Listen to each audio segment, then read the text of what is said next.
Hey rugby fans, welcome back to my channel. Now my name is Ralph and welcome back to Rugby Fanatic.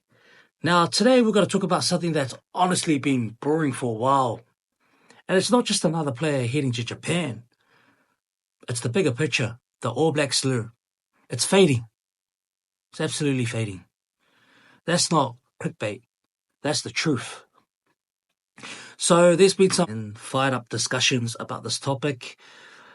New Zealand greats concerned as All Blacks allure not a thing for current generation with another superstar Japan bound.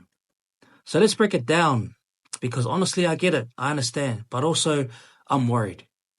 So let's start with the facts. Another top tier player, another superstar is off to Japan, Mark Telea. Everyone's talking about Mark Telea leaving New Zealand Rugby. In my personal opinion, I agree with his decision, to be honest. Good for him. You know the thing that really inspires me about these young generational players, that choose to play overseas? To be honest, they are actually thinking. There's one person that, I don't know if you know, but his name is Charles Piutau. Now, he's a perfect example. He left New Zealand Rugby early. He could have been a great All Black, if he stayed longer.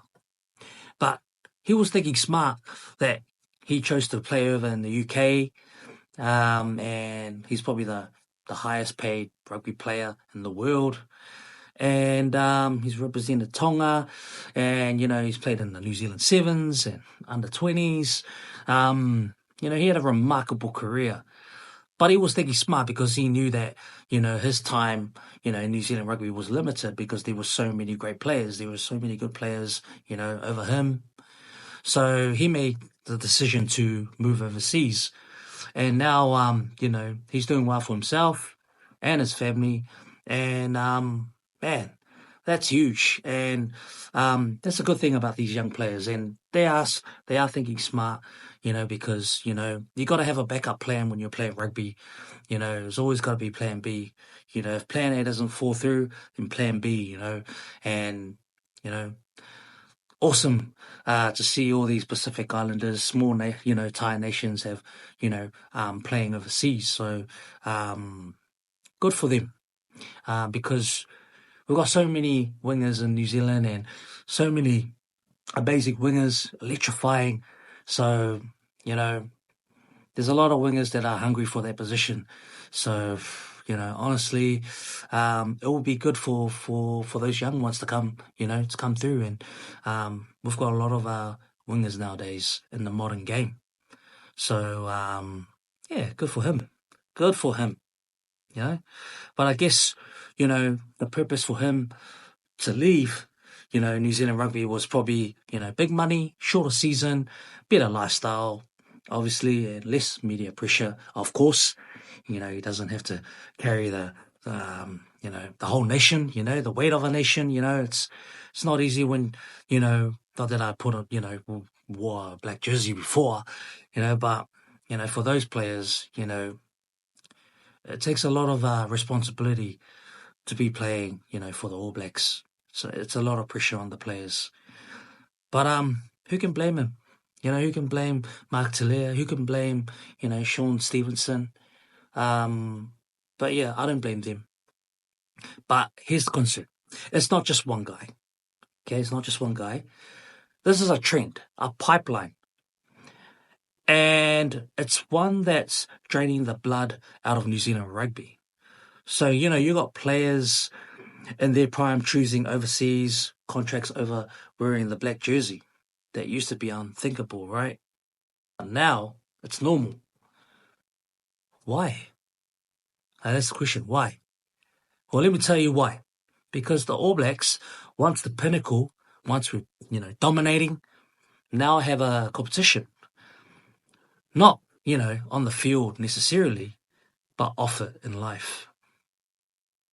But here's my brutally honest take. Look, I love the All Blacks. Honestly, I still support them, no matter what. I grew up watching them dominate over the years, but the haka gave me chills as well. But let's stop pretending the jersey has the same weight it used to. But the game's change. Loyalty is outdated. If the system, can't support its players long term, these guys are brands now. They have families. They are not trying to grind for 10 years and come out broken just for pride. And New Zealand Rugby, it's not adapting fast enough. So we're watching history erode in real time, and it's not just sad, but it's frustrating. So the question is, where do we go from here? This isn't about bashing Japan or the players. It's about asking what's, New Zealand Rugby doing to evolve. Are we investing in keeping our stars at home? Are we giving young players a reason to stay? Or are we just hoping the black jersey will sell out? Or just sell itself, forever? Spoiler for you guys, my opinion, it won't. It won't. The All Blacks name still holds power. If New Zealand doesn't, modernise contract structures, player support overseas, flexibility, it's going to lose more than just a few stars. To be honest, it'll lose its identity. Interesting. But anyways, that's my take. That's my 2 cents. That's my brutally honest thoughts. But each to their own. You guys have your own opinions. But it needs to be said. And, I'm always honest with my, content. But let me know what you think. Am I overreacting? Is this just the modern game, or is New Zealand Rugby asleep at the wheel? Drop a comment below. Let us know your thoughts, your opinions. We'd love to hear your thoughts. Be interesting. Let's get the heated discussion going. So anyways, thanks for tuning in. Don't forget to like and subscribe for more rugby content. And keep supporting your teams and keep the rugby spirit alive. And we will see you in the next video.